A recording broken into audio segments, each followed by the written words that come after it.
Olá, ouvintes, sejam bem-vindos a mais um episódio do Espaço do Esporte. Meu nome é João Azeredo e estou aqui todas as segundas e sextas-feiras, junto com o meu time de comentaristas, falando sobre tudo que de melhor aconteceu nos últimos dias do mundo esportivo.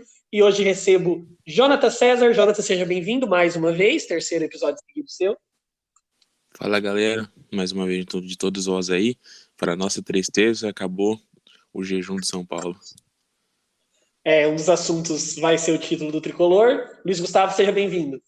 Obrigado, João. E aí, Jonathan, tudo certo? Vamos para mais um programa aí.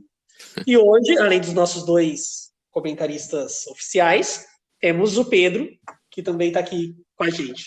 Tudo bem, Pedro? Galerinha, tudo bom? Vamos lá falar. E a gente não vai perder muito tempo, começar falando já dos estaduais, porque a gente tem muito assunto hoje.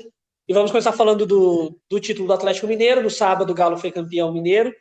2 jogos em 0-0 com o América. Porém, pelo regulamento do campeonato, o Atlético tinha vantagem dos empates e ficou com o título. O América chegou a perder um pênalti com o Rodolfo nessa segunda partida.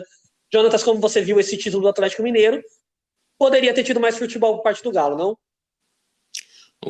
Se o futebol do Galo que vem sendo apresentado, eu sou um crítico nato do Cuca, o que ele vem demonstrando dentro de campo aí com essa equipe.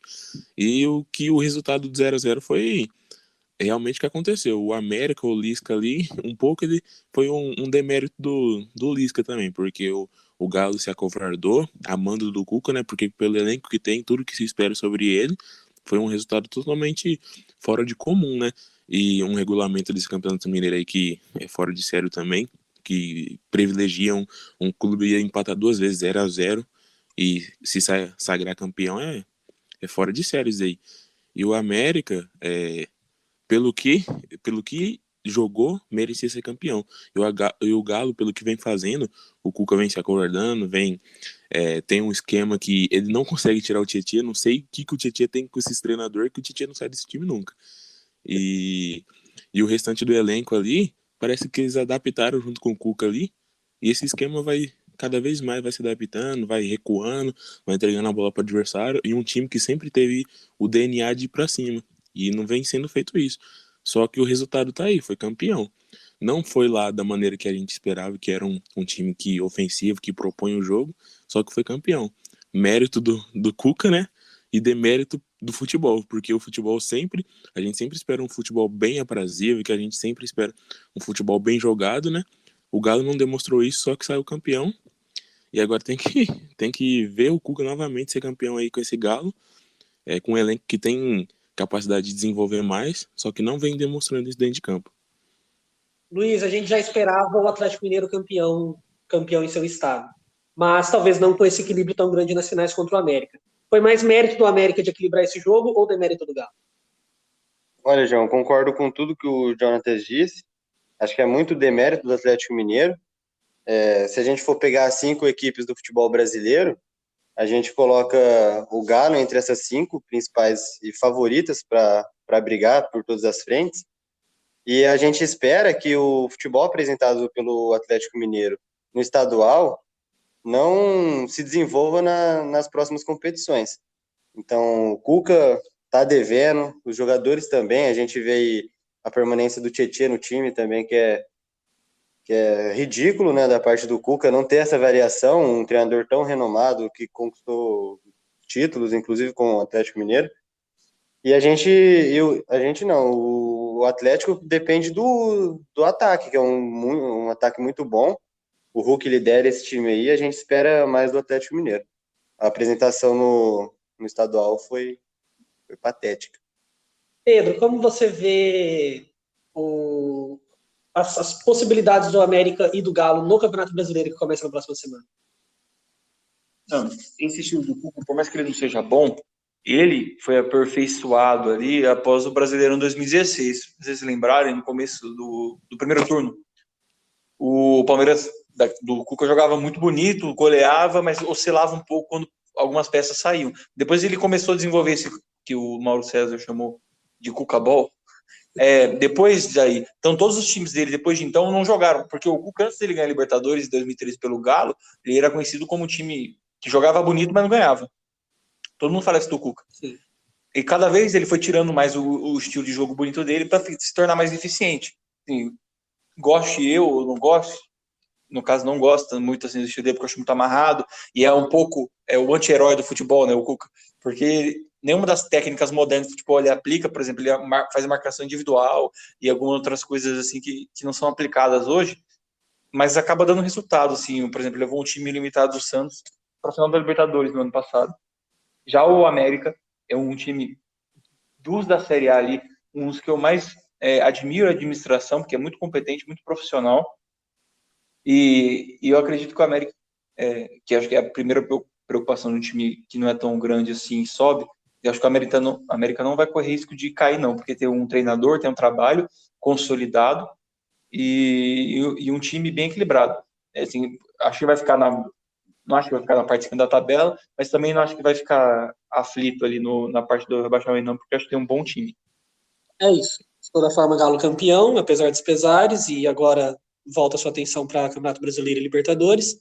E o América na expectativa dessa vez de não bater e voltar, como tem acontecido nos últimos anos. No sábado ainda, o Flamengo também bateu campeão, venceu o Fluminense por 3-1. Deu a lógica também, a gente espera o Flamengo ganhando e sendo favorito na maior parte dos campeonatos. E, Luiz, como você viu esse título do Flamengo no Rio? João, primeiramente, o Flamengo é o melhor time do Brasil, né?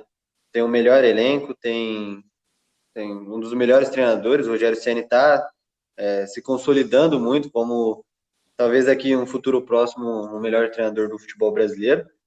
E não tem muito o que discutir do Flamengo. Agora é pensar na Libertadores, que é o principal objetivo, junto com o Campeonato Brasileiro e a Copa do Brasil. E mais que merecido, o Flamengo tem um grande time, grandes jogadores e tem tudo para se dar bem nessa temporada. Jonatas, mais uma vez, Gabigol foi para a rede, agora em dose dupla, e o Flamengo conquistou mais um título. Gabriel dispensa comentários, ele vive uma fase que se não fosse o que ele vem com ele, que ele carrega o peso dele de ter jogado na Europa e não ter representado bem o Brasil lá, ter jogado pouco, ter feito poucos gols lá e ter manchado sua imagem, hoje ele estaria em um clube de alto nível aí na Europa, porque o que ele vem jogando, o tanto de gol que ele faz por jogo, se ele joga, ele faz gol. Se o Flamengo, como a gente sempre comenta, se o Flamengo faz 2 gols, um é do Gabriel. Então a gente tem que entender que eu não gosto de assumir, né, mas o Flamengo é o melhor time da América, tem os 11 titulares que são níveis europeus, tem o Arrascaeta, que joga demais, o Diego Capitão, como sempre ali na saída de bola junto com o Gerson, é fora de série esses dois juntos aí. A defesa é falha ainda, erra muitas vezes na saída de bola, sofre muito na defesa, o Flamengo sofre muito gol, só que quando o individualismo precisa aparecer, ele vai lá e aparece, né? Que é o Gerson no meio-campo, o Gabriel faz seus gols, e o Bruno Henrique, quando tá no mano a mano, ou quando precisa dele, ele dispara ali, não tem quem pega. Eu acho que deu a lógica aí o Flamengo contra o Fluminense. Mesmo que o trabalho do Fluminense tinha vindo sendo um bom trabalho pelo Roger, a gente tinha combinado que é uma fase do Fluminense que pode ser o fim de uma sequência tão positiva que o Fluminense tinha, só que perdeu na Libertadores, perdeu essa final, e durante a semana aí vai ser bem difícil pro Fluminense, e o Flamengo esperou a lógica, e agora o Fluminense tem um péssimo segmento aí pro fim da temporada dele. Pedro, mais uma vez falando em perspectiva de temporada, como você vê esse Flu, que como o Jonatas disse, tem um jogo difícil agora de Libertadores, mas para Campeonato Brasileiro, para o restante de temporada, o Flu e o Flamengo? Eu acho o Flu muito impressionante, assim, pelo baixo orçamento e até as baixas expectativas que esse baixo orçamento gera, né?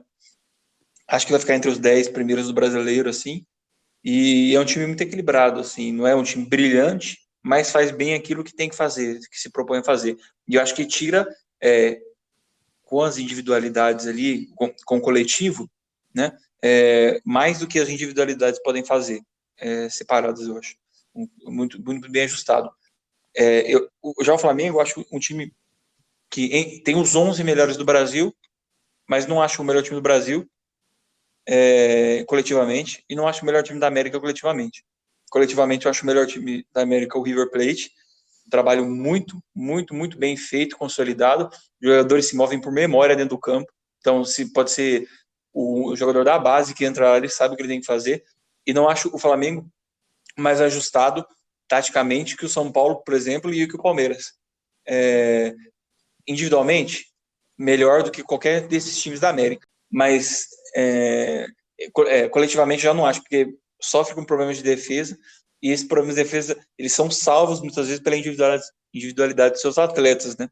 E o problema de você não ter uma tática e um coletivo bem definido é que, por exemplo, com a perda de um jogador como o Gerson, por mais que ele seja o melhor meio-campista do Brasil hoje, e seja difícil substituir, como você não tem um coletivo tão bem apurado, isso sofre ainda mais, né? Porque você não tem um jeito de jogar, você tem o jeito do Gerson. Então, quando ele não joga, você tem um sofrimento maior. É isso, Flamengo campeão carioca, e o Fluminense aí era um dos títulos talvez possíveis do Flu, né, pro estadual, mas tem aí toda uma temporada pela frente. O Flamengo luta por coisas maiores, o Flu procura fazer uma temporada digna, ver se avança na Libertadores e faz um bom Brasileirão. Vindo para o domingo, o pau fechou no Rio Grande do Sul, só para variar, mas teve bola também, e o Grêmio sagrou-se campeão, empate em 1-1 em casa com o Inter, depois de ter vencido por 2-1 lá no Beira-Rio, e o Grêmio conquista mais um título gaúcho, Luiz Gustavo. João, talvez lá no Rio Grande do Sul, apesar do Internacional ter um time bem interessante, o início de trabalho do Thiago Nunes é promissor, dá para se esperar boas e grandes coisas aí do treinador do Grêmio, mas depois da vitória no Beira-Rio, acho que abriu o caminho e pôde ser campeão dentro de casa. Tem bons jogadores, o Rafinha é um grande reforço, o Douglas Costa que vai chegar e vai fazer muito bem o papel para ser protagonista mesmo do futebol brasileiro. A gente viu o Hulk chegando no Atlético Mineiro e assumindo a responsabilidade. O Dudu, quando chegar no Palmeiras, também vai ter um papel muito importante, fundamental. E o Douglas Costa também tem essa característica. O Ferreirinha também é bom jogador. Eu gosto do Ferreirinha. E parabéns ao Grêmio, 40º título na sua história. Não é o maior campeão estadual, mas em 2021 deu o Grêmio. O Ferreirinha citado pelo Luiz foi o autor do gol de hoje. Jonatas, como você viu esse título do Tricolor Gaúcho nesse começo de trabalho do Thiago Nunes? Eu sempre fui muito fã do trabalho do Thiago Nunes. A partir do momento quando ele fez tudo o que fez pelo Atlético Paranaense, com o elenco que tinha em mãos, a gente vê um Grêmio hoje que a gente sempre trata o Grêmio com uma defesa muito compacta, só que agora ele tem uma defesa compacta e um ataque que chega muito bem lá na frente, porque o Grêmio é um revelador de pontas. A gente viu Pedro Rocha, Cebolinha, o PP e agora esse Ferreirinha. Joga demais esse moleque. O Diego Souza se reencontrou dentro do Grêmio novamente, né? Ele já tinha voltado a jogar um bom futebol no São Paulo, só que agora mais ainda no Grêmio. E junto com esse Thiago Nunes aí, tem novos reforços aí. Eu vejo esse Grêmio aí, teve muitas oportunidades. Eu acho que esse jogo aí, esse 1-1 foi bem falso aí, porque poderia ter sido uns 4-1 aí com as chances que o Grêmio perdeu no final do jogo. Que o Internacional precisou sair pra cima, né? E o Grêmio, o Ferreirinha, por muitas vezes ali, já tinha feito um gol, poderia ter tocado umas 2 ou 3 vezes ali, poderia ter feito uma goleada. Só que, a respeito do jogo, a mescla dessa juventude e a experiência do Diego Souza, o Jeromel, o Thiago Santos na volância, o Maicon quando entra, junto com o Matheus Henrique e o Ferreirinha ali, esse time tem muita coisa a oferecer ainda. É favorito na Sul-Americana, foi o favorito no Campeonato Estadual depois da chegada do Thiago Nunes, vai bem no Campeonato Brasileiro e foi muito mérito do Grêmio. O Internacional a gente se espera muito dele, né, pelas contratações que tem. Não é um dos melhores elencos do Brasil, só que tem bons jogadores no meio-campo, no ataque. O Thiago Galhardo faz muito gol, o Edenilson chega muito bem, Rodrigo Dourado tem muita história no Inter. E tem um técnico que tem uma ideia muito boa de jogo, só que ainda não entrosou ainda, sofre muitas vezes e cai muito de produção. Só que a gente viu nesse clássico aí que o jejum vai continuar novamente, né? Tetracampeonato seguido aí do Grêmio. E deu a lógica. O Grêmio levou essa taça merecidamente. Enfim, Grêmio campeão mais uma vez. E acho que é isso. O Thiago Nunes faz um trabalho que acho que ele já herdou uma espinha dorsal melhor do Renato Gaúcho do que o Ângelo Ramírez herdou no Inter. E, além disso, o trabalho do Miguel é um pouco mais difícil de ser implantado, um pouco mais complexo. Então, talvez o Inter caminhe a passos mais lentos nesse sentido. E o Grêmio sai na frente, um pouco na frente, nesse confronto regional, e por isso levou esse título gaúcho. O Jonatas falou do elenco do Inter. Eu acho que o Inter, acho que do meio para frente até que tem, principalmente no ataque, tem boas opções. Na defesa sofre um pouco, hoje não teve Cuesta na zaga, e realmente ele é um pilar importante da zaga. Sem ele a coisa fica um pouco complicada. Enfim, parabéns ao Grêmio. Deu tricolor no Sul e deu tricolor em São Paulo também, porque o São Paulo saiu da fila. Desde 2005 não vencia campeonatos paulistas, desde 2012 não ganhava campeonato algum, e foi campeão. Bateu o Palmeiras por 2-0 e sagrou-se campeão paulista pela 22ª vez. Luiz Gustavo. João, Comemore, Luiz Gustavo. Muito bom ser campeão depois de muito tempo. Eu queria citar 5 nomes importantes, né, nessa conquista do São Paulo. Primeiro é o Hernan Crespo. Chegou, mudou muita coisa do Fernando Diniz. É claro que tem características de time que são iguais às comandadas do Diniz, mas o Hernan Crespo chegou, deu uma identidade para a equipe, priorizou realmente o Campeonato Paulista. Falou, tem aquela frase, né, famosa, onde as pernas não chegam, chegará ao coração, né? Então, tem que ter alma, tem que ter espírito de time vencedor. Os outros 4 jogadores é o Miranda, começando a defesa, o Miranda, que vem para ser o principal zagueiro do país, capitão, ídolo do clube, uma identidade gigantesca, enorme com a torcida. Daniel Alves, que voltou a jogar de lateral, né, de ala, mas ali pela lateral do campo, pela beirada direita, papel muito importante ofensivamente, dando assistências. O Benítez no meio de campo, que deu... a criação do São Paulo melhorou muito com a chegada dele, o passe decisivo, aquela última bola que faltava às vezes, para não ficar no desespero, ele consegue pôr muito bem para os atacantes sair de frente com o gol. E o Luciano, vem tendo um bom início de temporada, terminou em alta, né, a temporada passada, e como teve essa de virar o ano, permanece em 2021 desempenhando um bom futebol. De resto é isso, o São Paulo volta a conquistar um título, depois de muito tempo não ganhava um campeonato paulista, e agora é seguir o planejamento para a temporada, e eu acho que o São Paulo agora encontrou o caminho das vitórias. Jonathan, sua análise da final paulista. Eu achei muito interessante uma frase que o Abel Ferreira deu na sua entrevista, falando que o nosso adversário não foi melhor do que nós em nada. O resultado tá aí, 2-0. Não foi melhor, né, Abel? Porque é fora de sério isso daí, porque... Parece piada. Parece piada, porque o Abel, a gente viu durante a transmissão aí, os comentaristas diziam, né, quando se tira o contragolpe do Palmeiras, acabou o repertório do Palmeiras, porque o estilo de jogo do Palmeiras é esse, ele não tem vergonha de dar bola para o adversário, só que quando ele precisa criar, não tá conseguindo criar, porque ele lança a bola no Rony. O Rafael Veiga hoje não jogou, não entrou em campo, entrou com 10 basicamente dentro de campo. O Luiz Adriano também não apareceu, não conseguiu fazer a função dele, que ele sempre vem buscar a bola aí no meio campo, fazer o seu pivô. Muito mérito do São Paulo, porque conseguiu anular as táticas do Palmeiras, conseguiu tirar a maior força do Palmeiras, que era o contra-ataque, não conseguiu dar espaço quando precisou criar para o Palmeiras, e por muitas vezes ali, eu sou um crítico ali do trabalho do Abel, mesmo que com suas conquistas, né, teve seus méritos, né, nas conquistas da Copa do Brasil e da Libertadores, só que agora está ficando um pouco mais evidente as necessidades que o Palmeiras tem dentro de jogo e de ideias dentro de jogo, né?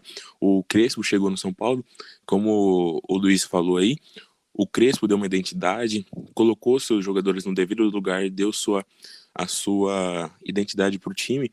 O Daniel Alves na lateral, ele consegue armar, tem a característica de subir quando precisa, de marcar na hora certa, ele consegue armar para o meio, dá uma experiência a mais, e nem se fala do Miranda, né? O melhor zagueiro do campeonato.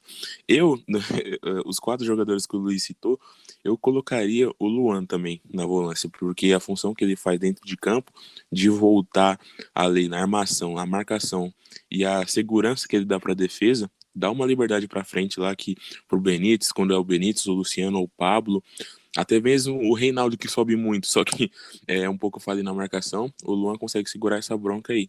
Muito mérito do São Paulo e o resultado. Eu, no último programa, falei que o Palmeiras era favorito pelo elenco que tem, pelas conquistas. Só que o São Paulo teve seus méritos aí e é campeão, depois de muito tempo aí. O Luiz falou bastante do São Paulo, o Jonatas analisou as duas equipes e criticou bastante o Palmeiras. Defenda seu time, Pedro. Quem disse que eu sou palmeirense? Não, eu acho que a gente estava até em off comentando aqui que os dois times não têm uma produção ofensiva tão forte assim quando encontram defesas tão bem postadas assim, né? Mas esse Jonatas é um brincalhão mesmo. Se ele falar do Abel Ferreira, que chegou em todas as finais que disputou. Não, brincadeira, vou falar o que eu acho. Eu acho que a estratégia adotada para o jogo foi um pouco ruim, tendo visto que o primeiro jogo, que é um jogo de mais análise, foi muito truncado. Ele devia ter entrado com algum jogador que abre mais linhas, assim. Ele não tinha nenhum jogador que quebra linhas com drible ou com passe mais agudo. O Rafael Veiga é muito mais organizador de jogo, um finalizador, do que um pifador, propriamente, assim. Como o Palmeiras não tem um grande pifador, era para ter, né? Mas o Lucas Lima faz uns 6 anos já que não sabe jogar bola. Ou como seria o Dudu, por exemplo, que seria o driblador e o pifador, ele deveria ter entrado com o Wesley para mudar a formação. E o jogo foi, assim, muito equivalente. Eu não concordo com o que o Abel Ferreira falou também. Eu acho que o jogo, foi uma coisa que até que o João falou, eu concordo antes, né? Não falou aqui ao vivo. Se o Palmeiras faz o primeiro gol também, o panorama do jogo ia ser praticamente o mesmo. Porque o jogo só se abriu a partir do momento do gol e o Palmeiras teve que buscar. Mas como a defesa do São Paulo é muito bem postada, e assim, acho que o Palmeiras pode melhorar o ataque posicional dele, mas também não acho ruim, porque enfrentou uma grande defesa. Eu acho que os dois melhores sistemas defensivos do país são o do Palmeiras e o do São Paulo. Tanto o São Paulo, que todo mundo falava que tinha um ótimo ataque, e eu acho também que tinha um ataque muito agradável, não conseguiu produzir contra o Palmeiras. Veio um gol ali um pouco na sorte, ali esbarrou o Felipe Melo, foi pro gol, e acho que isso abriu um pouco o jogo.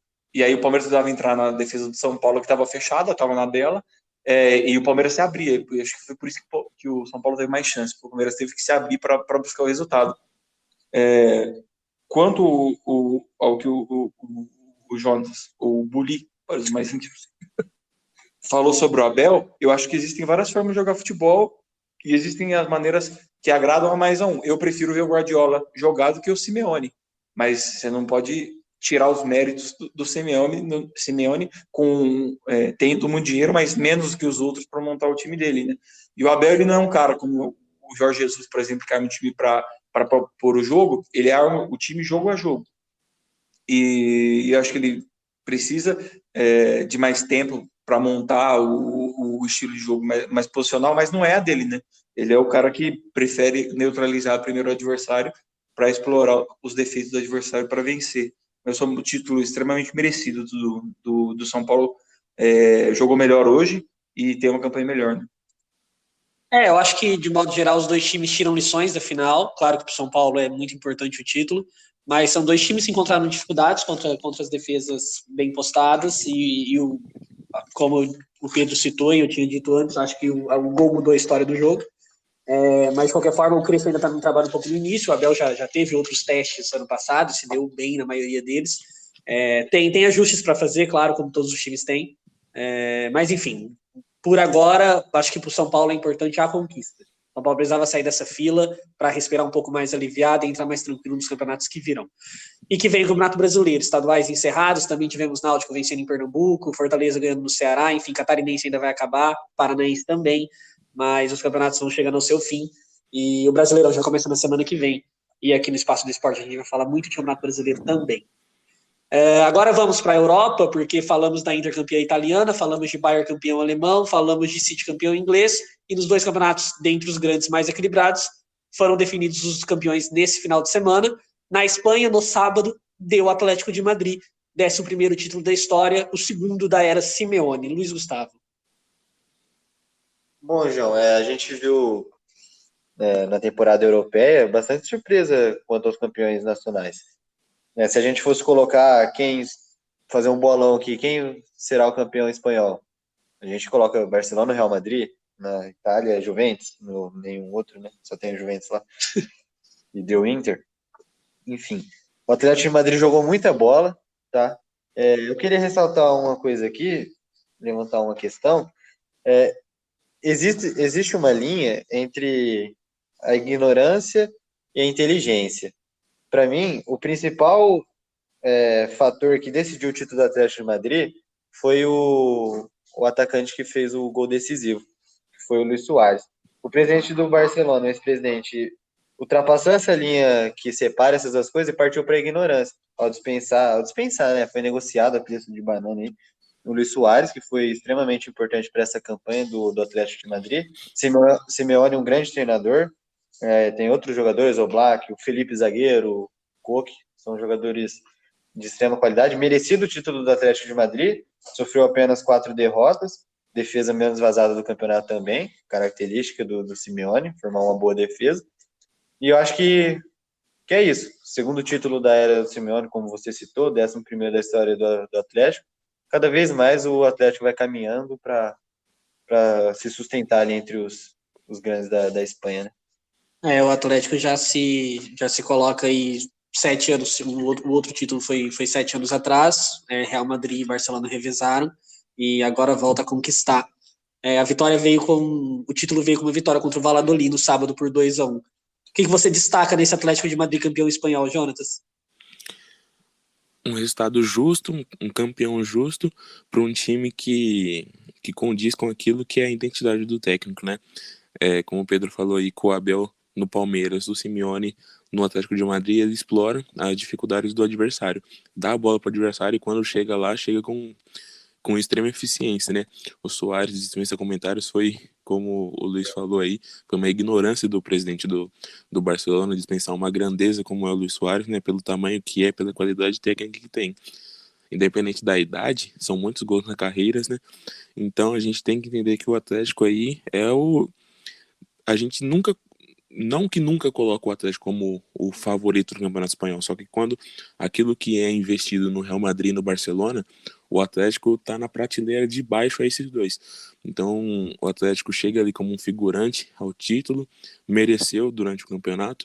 Eu destaco, eu não sei se todos vão concordar comigo, eu acompanho muito o Atlético durante esse campeonato, que eu assisti muitos jogos.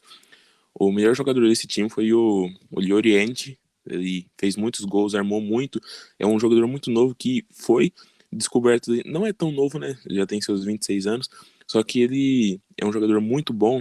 Ele, para esse esquema do Simeone, é uma peça ali que, depois que o Griezmann saiu, perdeu aquela dependência que tinha sobre o Griezmann e precisava dessa criação. E o Llorente, ele marca, ele corre, ele vem buscar no meio campo, ele vai lá na defesa, ele ajuda o lateral, ele chega na frente, ele arma o jogo, ele faz gols, e um resultado muito justo. O Oblak, gigante no gol, e o Suárez, como o centroavante aí, se não o melhor, o segundo melhor na Espanha, né, junto com o Benzema. Ainda acho ele o melhor, o Suárez melhor que o Benzema, mas só que um resultado justo, o Atlético campeão, e o Simeone, mais uma vez, muitos achavam que ele ia sair, não saiu e acabou levando esse campeonato. Merecido. Eu acho que o mérito do Atlético de Madrid, antes de passar a palavra para os meninos de novo, é esse potencial dessa equipe do Simeone de conseguir confrontar o Real Madrid e o Barcelona diretamente. Tem uma outra equipe espanhola, que é o Sevilla, que nos últimos anos também tem conquistado não títulos na Espanha, mas Liga Europa, enfim, feito boas campanhas, mas na hora do vamos ver não consegue bater de frente com os dois mais poderosos, coisas que o Atlético de Madrid tem conseguido. Pedro, o que você tem a falar desse Atlético? Eu queria falar, acho que eles falaram muito bem assim até agora, eu queria pontuar uma coisa. Eu acho que quando a gente critica a decisão de algum dirigente, a gente tem que analisar os fatores que levaram a ela, né? Eu acho o presidente do Barcelona muito ruim, ou que até foi preso, inclusive, mas assim, o Messi não conseguia mais jogar com o Luis Suárez, porque era necessário que, hoje no futebol moderno, a gente tem uma intensidade muito forte e os dois não conseguiam jogar junto no sistema defensivo. O Barcelona sofria muitos gols, porque sobrecarregava muitos dos volantes, e ademais, tem uma outra questão também, que é a questão financeira. O Barcelona está passando por uma crise um pouco grande, tanto que começou a fazer algumas viagens mais perto de ônibus, porque não estava... Ó, a crise. Um dos times mais ricos do mundo estava indo de ônibus para economizar e manter um salário como o do Luis Suárez, por exemplo. Por mais que, esportivamente, ele seja muito bom, e tecnicamente seja muito bom, taticamente poderia comprometer um pouco o time, e eu acho que isso foi a decisão acertada. Não dá para você jogar com Busquets, Messi e Luis Suárez no mesmo time, né? E, nossa, mas Pedro, você está falando baboseira? Porque o Luis Suárez no Atlético fez um monte de gol, mas no Atlético não tem outro cara que não precisa marcar. Ou no Atlético, ele tem um time que joga dependendo para ele fazer o gol. Ele é o arco, ele é a flecha do time que vai marcar os gols. Lá no Barcelona, o cara é o Messi, e mesmo assim ele não tem essa disposição tática tão forte. Então, assim, eu acho que ele não servia mais para o Barcelona pela questão tática e pela questão financeira, mas servia como uma luva para a maioria dos times do mundo, né? Por exemplo, talvez com o Neymar, por exemplo, ele também não encaixaria, porque o Neymar não volta para marcar. E eu acho certo, ele tem que poupar a energia dele para fazer aquilo que ele é melhor. Mas o Luis Suárez, por conta da alta idade, eu acho que ele não encaixava mais taticamente com o Messi. Ofensivamente, metia gol, fazia tudo, mas eu comprometia um pouco o time na marcação. Olha, eu vou discordar do que o Pedro disse, porque o problema do Barcelona não está em um jogador ou outro, está no planejamento esportivo. O time tinha que encontrar uma maneira de fazer com que Messi e Suárez fizesse acontecer no ataque. Não você tirar um deles, tirar um desses jogadores para transferir para outro clube. O problema do Barcelona é que sofria tantos gols, porque ao invés de você dispensar um jogador, abrir mão de um atacante como o Luis Suárez, você tem que buscar, antes de dispensar, reforçar o sistema defensivo. Acho que tem outros jogadores que não dá mais para vestir a camisa do Barcelona. Inclusive, a gente estava comentando aqui em off também, o Jordi Alba é um jogador que, tá certo que o mundo tá carente de laterais e tudo, mas ele até que demonstrou uma melhora assim no seu desempenho. Mas Piqué, eu acho que o Busquets ele é um bom volante ainda. Ele tem a oferecer, ele é diferente do que a gente vê no mundo. A gente vê o Kanté com muita disposição, o Casemiro com muita disposição, mas dentre eles eu acho que o Busquets ele é um pouco diferente, é técnico e tudo mais. Falta um pouco mais de energia, né, o time do Barcelona. Eu acho o Busquets um dos volantes mais inteligentes que eu já vi, assim, porque ele, não tendo tanto vigor físico como os outros, ele compensava na inteligência. Só que o vigor físico começou a pesar muito. E o Barcelona tem um dos melhores volantes do mundo ali, que pode jogar na cabeça de área, que é o De Jong. Você pode colocar, como ele jogava no Ajax. E aí, por questão hierárquica, porque o Barcelona tem várias dessas coisas. Quem tem que jogar, o Busquets tem que jogar porque ele é da base, é o capitão, e é não sei o quê, é não sei o quê. E aí acaba comprometendo o resto do time. Tanto que jogou essa temporada, ele não tá aguentando mais, ele tá deixando os espaços, não tá cobrindo os espaços direito, e ele não sai por uma questão hierárquica. Ele, Piqué, acho que o Barcelona precisa pensar melhor no planejamento, concordo com você, mas o Busquets, por exemplo, eu acho ele mais, hoje, pro Barcelona, um peso do que uma solução. Ele pode ficar no banco, acho que ele vai ser melhor técnico que o Xavi e o Iniesta, por exemplo, porque o Guardiola sempre elogiava mais a inteligência tática dele do que dos outros, não técnica, mas ele não aguenta mais o futebol em alto nível do Barcelona. É isso. A gente tem muito assunto para falar ainda, então vamos avançar. Atlético de Madrid campeão espanhol com todos os méritos, com a melhor defesa, com o Oblak, com o Suárez, com seus destaques. Não deu para Real Madrid e Barcelona desta vez. Na França, talvez a maior zebra das grandes competições europeias, porque o Paris Saint-Germain vinha dominando e deu Lille. Deu Lille pela quarta vez na história e 10 anos depois do último título do Lille. Luiz Gustavo. Foi uma campanha impressionante, surpreendente também. O time teve apenas 3 derrotas no torneio. Uma equipe boa e terminou um ponto à frente do Paris Saint-Germain, com 83 pontos. Vamos ver como que vai ser numa competição internacional, né? É uma surpresa. Não tenho muito o que comentar do Lille, mas foi realmente surpreendente a campanha. O Lille, uma equipe muito equilibrada, só 3 derrotas no Campeonato Francês. Isso é bem impressionante, terminou com a melhor defesa da competição. Jonatas? Mais uma vez a gente vê aí um clube desbancando os maiores do seu país, né? O Leicester em 2016, e a gente vê o Lille agora em 2021 com um elenco, com uma diretoria que eu acho que foi montando esse elenco, foi modelando através dos anos.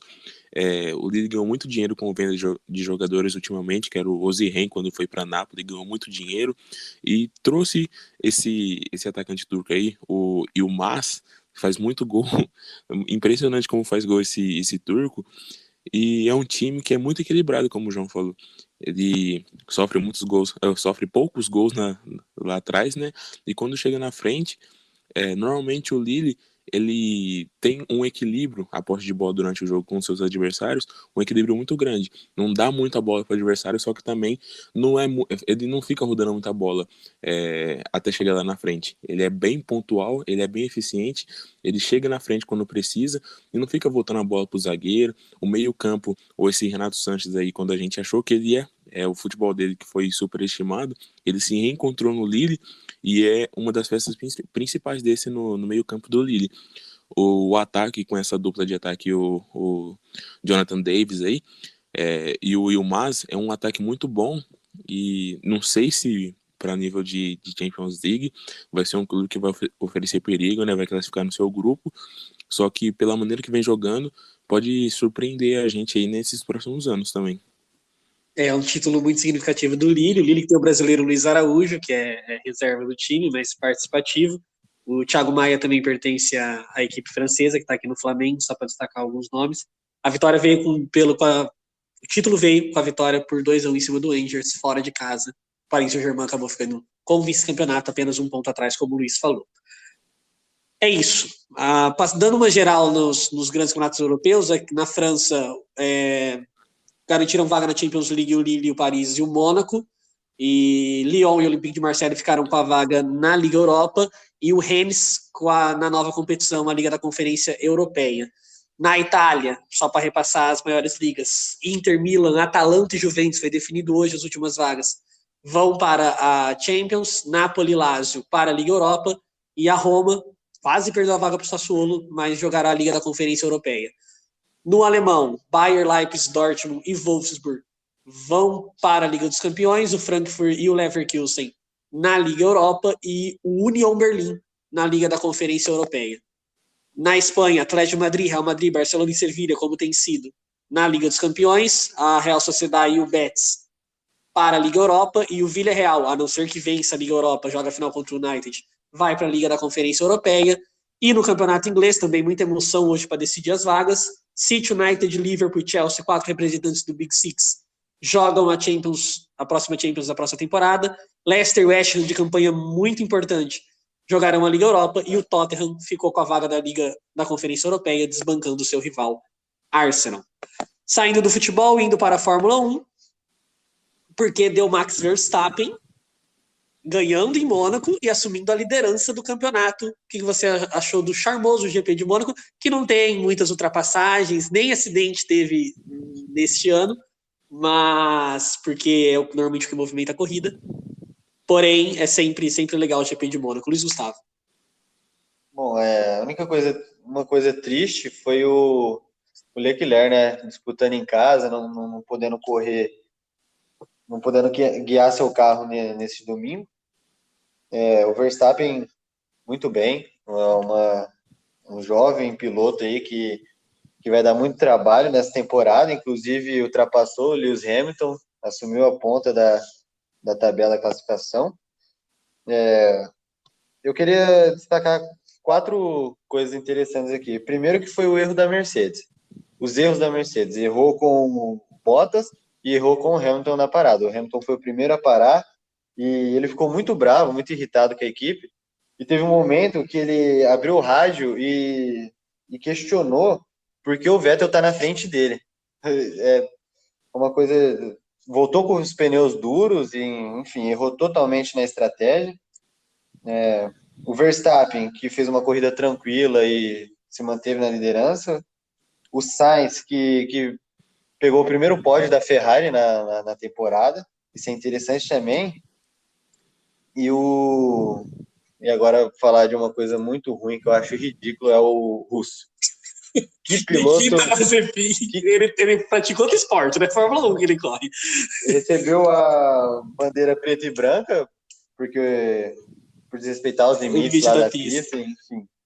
Foi uma corrida que não teve assim, tanta coisa de interessante, tanta ultrapassagem, que é sempre legal ver, mas a gente tem um campeonato, o Verstappen com 105 pontos, seguido pelo Hamilton ali 4 pontos atrás, e o Lando Norris, que uma larga diferença, assim, de 56 pontos, abriu uma pequena vantagem ali o Verstappen, que não tem nada garantido, vai ser a única garantia que a gente tem na Fórmula 1 é que vai ser o holandês e o inglês disputando, Verstappen e Hamilton disputando o título. Pelo menos nesse começo de campeonato, o Hamilton parece ter um adversário, o Verstappen, que é um jovem veterano, né? Estreou na Fórmula 1 com 17 anos, ele ainda é muito novo, mas já tem muita experiência, e agora vai de fato lutando por um campeonato.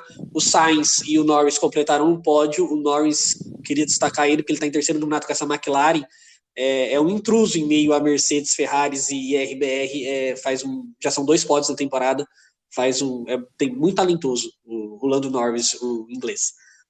Jonatas, algo para falar sobre Fórmula 1? A gente esperava mais, né, da Mercedes, né, porque muitos erros aconteceram durante a corrida, né, como o Luiz comentou sobre o Bottas, o nervosismo que ficou ficou muito claro, né, que aconteceu com o Bottas, com o Hamilton, deu uma dó, né, porque o que aconteceu, ele falou muito do Leclerc também, a gente esperava mais dele, né, em casa e tal, mas é nítido aí que o Verstappen, mesmo que a vantagem é pequena, só que a gente pode esperar aí que temos um campeonato, como o Luiz falou. Pode ser que ele venha desbancar a hegemonia do Hamilton lá na frente. O Verstappen teve um bocadinho de sorte, né? Porque o Leclerc ia largar na pole, acabou não largando, porque bateu no treino classificatório e acabou não conseguindo arrumar o carro, a Ferrari não arrumou o carro a tempo. E depois a Mercedes jogou a corrida do Bottas fora. Falando na Ferrari, a equipe publicou uma nota falando que o carro do Leclerc não sofreu nenhum dano, assim, foi um pequeno problema na comunicação, por isso que ele não pôde correr. Falar de novo da Mercedes. A Mercedes, o Hamilton errou, teve um erro chucro numa corrida, na penúltima corrida. Ele errou e agora dessa vez foi a equipe. Errou na parada do Bottas, que uma Porsche travou lá no carro dele. Não saiu de jeito nenhum. E são erros primários da Fórmula 1. A gente não está acostumado a ver isso, ainda mais se esperar da melhor equipe, que é a Mercedes. A gente vê a classificação com RBR, Mercedes e McLaren, tá bem legal essa. E a próxima prova vai ser do Azerbaijão no dia 6 de junho. Obrigado pela informação, Luiz. No campeonato, o Verstappen lidera com 105 pontos, seguido de perto pelo Hamilton com 101. Aí, campeonato à parte, os dois. Vem Lando Norris com 56 pontos, Bottas tem 47, Sérgio Pérez 44, Leclerc 40, Sainz 38 e Ricciardo 24. Nessas 8 primeiras posições, McLaren, Ferrari, Mercedes e RBR muito bem estabelecidas. Pierre Gasly com 16 pontos e Ocon com 12, os 2 franceses, fecham o top 10 do campeonato até agora. Destaque para a corrida que o Gasly fez, terminando em sexto, e o Vettel em quinto. A AlphaTauri pela primeira vez pontuou tanto com o Vettel quanto com o Stroll, o canadense. Apareceu para o campeonato AlphaTauri. Enfim, que vem o Grande Prêmio do Azerbaijão, que continuamos tendo um grande campeonato. Vou passar por outros resultados, se vocês quiserem somar algo ao final, fica à vontade. O Brasil entrou em quadra pelo vôlei masculino, numa série de 3 amistosos antes da Liga das Nações, e venceu os 3 amistosos contra a Venezuela. A Venezuela, que não é um time com tanta tradição no vôlei, mas vai disputar a Olimpíada desse ano no vôlei masculino. Vai disputar Tóquio, já que o Brasil e a Argentina conseguiram a classificação por pré-olímpicos mundiais, e aí no pré-olímpico da América do Sul, alguém tinha que ir, a Venezuela conseguiu essa vaga, mas o Brasil tentou fazer amistoso com a Argentina, e a Argentina não quis por conta da pandemia aqui no país, sobrou a Venezuela. As meninas que estreiam na terça na Liga das Nações sequer fizeram amistosos, ia ser contra a República Dominicana, mas já vai estrear na terça-feira na Liga das Nações contra o Canadá, e a gente vai trazer aqui as informações da Liga das Nações, tanto no feminino quanto no masculino. Vai ser na Itália, na bolha da Itália. Começaram os playoffs da NBA, e na sexta, ainda pelo play-in, o Golden State Warriors foi surpreendido e caiu para o Memphis Grizzlies, foi eliminado da NBA precocemente. Enfim, e já pelos playoffs, o Philadelphia 76ers ganhou o primeiro jogo da série contra o Washington Wizards, o Milwaukee Bucks bateu o Miami Heat, o Brooklyn Nets venceu o Boston Celtics, o Phoenix Suns venceu o Los Angeles Lakers, e as surpresas foram as vitórias do Dallas e do Portland contra Clippers e Denver Nuggets, respectivamente. Na NBB, jogo 1 da final, um jogaço. O Flamengo, numa bola de 3, no último lance, venceu o São Paulo, o favorito Flamengo, venceu o São Paulo por 96-93 e sai na frente. Alguns jogos na Liga Nacional de Futsal, de sexta até esse domingo. Brasília empatou em 3-3 com o Praia Clube, o São José venceu o Jaraguá por 2-1, o Foz Cataratas venceu por 4-2 o Minas, o Campo Mourão bateu o Pato fora de casa por 4-0, o Santo André Intelli venceu o Moarama por 4-1, o Juventude bateu o Joinville fora de casa por 4-2, num jogo de muitos gols o Atlântico venceu o Blumenau por 8-4, e o Cascavel venceu a Soeva por 1-0. A Liga Nacional de Futsal vai ganhando forma, vai ganhando corpo e tendo mais jogos agora. E falando do nosso esporte regional, o Bandeirante, mais um empate, mais um 0-0, Bandeirante de defesa firme, de ataque pouco produtivo, empatou com o Comercial em casa, falta uma rodada para encerrar a primeira fase da 3, as chances são mínimas, o confronto é direto contra o Nacional, lá em São Paulo, tem pequenas chances do Bandeirantes de avançar, mas pelo menos se manterá na Série A3, enquanto o Penapolense, já rebaixado, perdeu mais uma, 2-1 para o São José. Algo a acrescentar, Luiz? Não, João. Jonatas? Ô, João, só queria falar um pouco sobre o jogo da NBB do Flamengo e São Paulo. O São Paulo surpreendeu, né? Só que eu queria destacar um jogador do Flamengo, o Iago. É um jogador que depois que ele saiu do Paulistano, e quando eu comecei a ver alguns lances dele no Flamengo, eu posso estar muito errado, mas pode frisar que esse cara vai jogar muito bem ainda pra fora. É novo e se ele for pra NBA, ele vai se dar muito bem, porque pela inteligência e a maneira como ele se movimenta dentro de quadra, ele vai muito longe. É jogador muito bom esse Iago Matheus aí do Flamengo. Mas em tudo é isso daí mesmo. É isso, então. A gente encerra o episódio de hoje. Luiz Gustavo, obrigado pela presença. Valeu, João. Valeu, Jonatas. Foi um prazer estar aqui participando de mais um programa. Jonatas, obrigado mais uma vez. Valeu, galera. Falou, até a próxima. E Pedro, obrigado pela participação especial de hoje. Muito obrigado, João. Muito obrigado, Jonas. Valeu, Pedrão. Valeu, Gustavo. É isso. Siga-nos no Instagram, @Espaço do Esporte Podcast. Estamos no Facebook, @Espaço do Esporte, no YouTube, podcast Espaço do Esporte, e na maioria das plataformas de áudio. A gente encerra o novo episódio do Espaço do Esporte por aqui. Muito obrigado pela sua companhia e até a próxima.